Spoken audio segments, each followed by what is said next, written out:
8th of April 1965 in the south of France, Castres to be precise, small city. Viewers or readers will know it, but so I went through the National School of Administration in France. I went through the École Normale Supérieure. My major was mainly in history, and I went through political studies as well, Institut d'études politiques de Paris. And it was a mix of law, economics, history again, literature, but it was quite interesting. And I discovered, among other things, the Arab culture, Islamic culture, and history, of course, and so I loved it.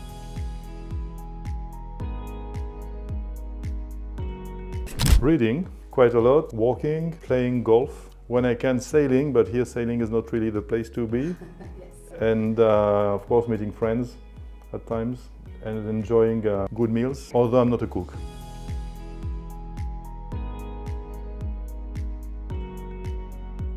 Well, I'm an ambassador, so more broadly a diplomat, which means that I'm representing currently the European Union. By training I was more a French diplomat representing my country. Now it's a bit, there's a twist to it, which I think is quite exciting, representing 27 member states, but also because there are ambassadors for member states. So I'm representing as well the European Union institutions, the Commission, the Council, the European Parliament, all that kind of things. And then it's the job of many diplomats. So representing your country means that you have to understand the country where you're posted, because if you understand your host country, you're better qualified to exchange on what's happening in all fields, political, economic, cultural, and you might understand better the position of your interlocutors, and then you're able to explain it to your country.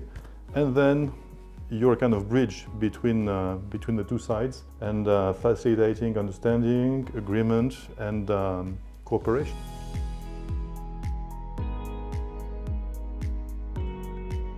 Tough question. I think first it takes time. So experience is a key word, because of course when you start your career, you've studied history or law or economics or whatever.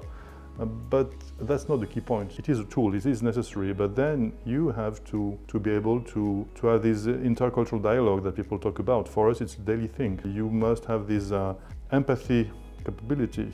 You must be able to negotiate. You must be able to push forward your opinions while respecting others, be understood and understand. So the experience as a diplomat is precisely to build on all that on a constant basis. And in a way, compared with some other occupations, I think the difference is that maybe you're always a diplomat.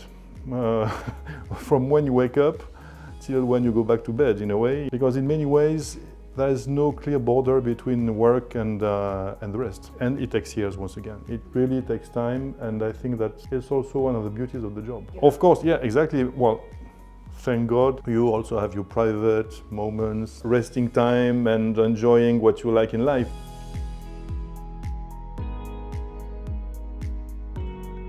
It's very exciting. It's really, I wanted to be here for that reason, because a lot is happening in this country. This huge transformation, which has been labeled Vision 2030, to be clear, is in fact a lot of things in all fields. The identity of this country is evolving. Of course, its huge potential in the economic field has been developing, etc. So for me, it's very exciting to see it happening.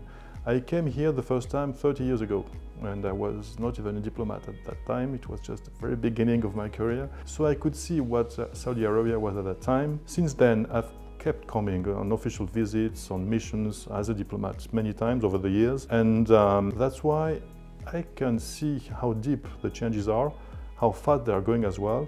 And so for me, this experience is really incredible, because I really think that there are not so many places in the world, and which is maybe even more important to me, with the people being so committed to it.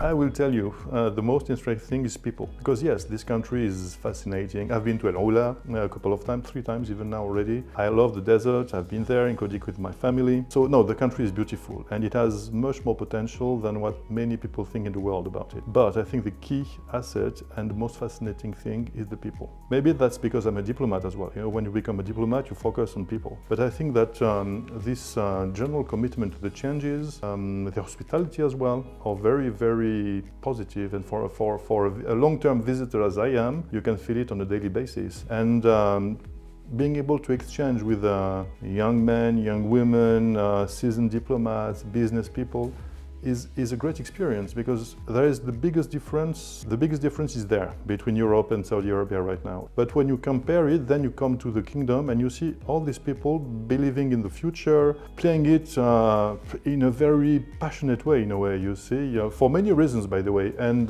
because people talk about it for mainly the economic part. But I think it's a key one, but what's happening in the society is maybe more fascinating, including the rights of women, for instance. That's the most obvious thing, but not just that. All that has to do with training, with even building this national feeling about what's happening. And Arrajol is about that as well, by the way. It's not just for tourists. It's acknowledging and showcasing this incredible heritage that the country has. So the whole thing is really something more just of an experience. It's really a lifetime experience.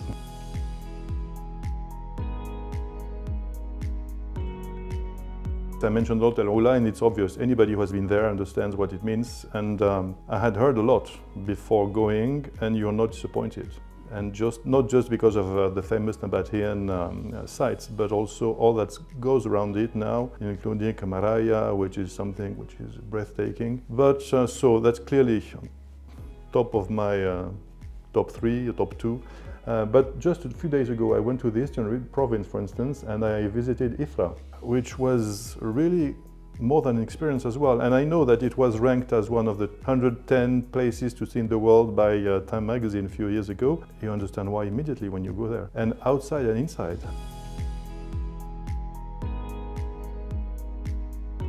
We as Europeans consider this region, with which we've had relations for centuries or even millennia, as a strategic region in all fields: political, economic, cultural, again, as I said.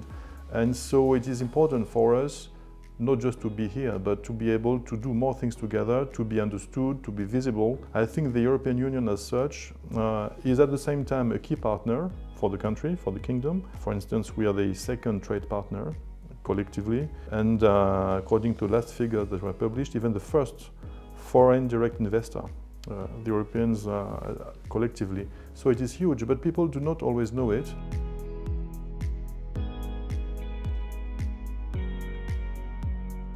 I think it's a major development for this country. I remember when it was announced, and people were at the same time, of course, thrilled, but also wondering what would actually happen. And what we see now, it is happening. And it is right in all the priorities that have been defined, and that once again are not just economic. So I think it is something which is key for the region, not just for the kingdom, I mean it for the region, because what's happening here will have consequences around, and will have an influence on the partnership with other countries. So you're talking about strengthening relations. I think yes, it will, and in this sense, it is also an implementation of what globalization means. No country nowadays can make progress or solve its issues on its own. You can be smaller or bigger, never mind. That's one of the lessons that we could draw from COVID or other things. And so you need to have partnerships, and you must be in a condition that allows you to have these partnerships in a positive way for your people, for your country. And that's what Vision 2030 is doing, of course. And so it takes Saudi Arabia to the forefront of the current events, obviously, worldwide, but it also allows it, and will allow it even more in the coming years, to be completely involved in the best developments of the 21st century, I think. And so, yes, there are still question marks because it's happening, but it is happening. I mean, and it's quite incredible.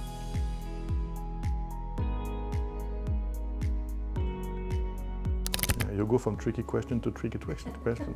Well, I think it's step by step. I showed a little what I think about it. I think first you need to be able to understand people. So there's a mix of communication skills and curiosity or openness to intercultural dialogue. You must accept to be surprised, to be wrong at times, but still keep your position and make sure that in the end you can do things properly. You must be measured, keep control of your emotions at any time. You must like to learn, because you learn all the time, I think, otherwise you will make a mistake. Managerial skills are really a key element as well. And so as a whole, you see, it's an important mix of all these elements, with, I think, the general game, which is to build trust. In a way, a diplomat is someone who comes to talk to people who, sometimes people say that diplomats are the last one to talk before war. That's in the difficult situations, and it is true, but thank God on a daily basis that's not just a point. But yes, we build bridges all the time.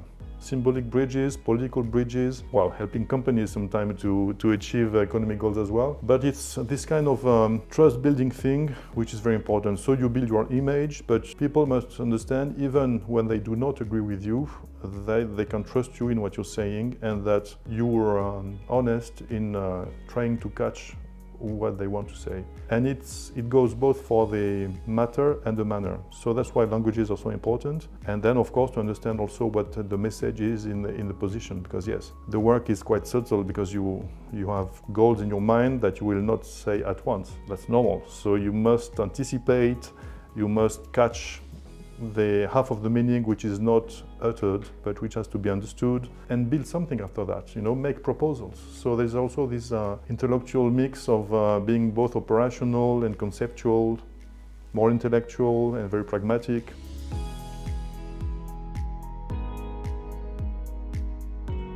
Well, on Saudi Arabia, there are uncertainties, of course, as is the case for any other country in the world. But I think that things are going well, and I think that what's happening now will bring even more opportunities and will give Saudi Arabia an even greater role in the world. I mean the world, not just in the region, in the coming years. It will go through lots of changes, and I hope that the regional context will not make it more difficult, because that comes also to the forefront at times, and we all think of what's happening now, especially in Gaza. But I think that the path is the right one, and I hope the next steps will be again successful, but I'm quite optimistic. And I wish this country, this city, all the best for the coming events like the Expo 2030 and many sports events.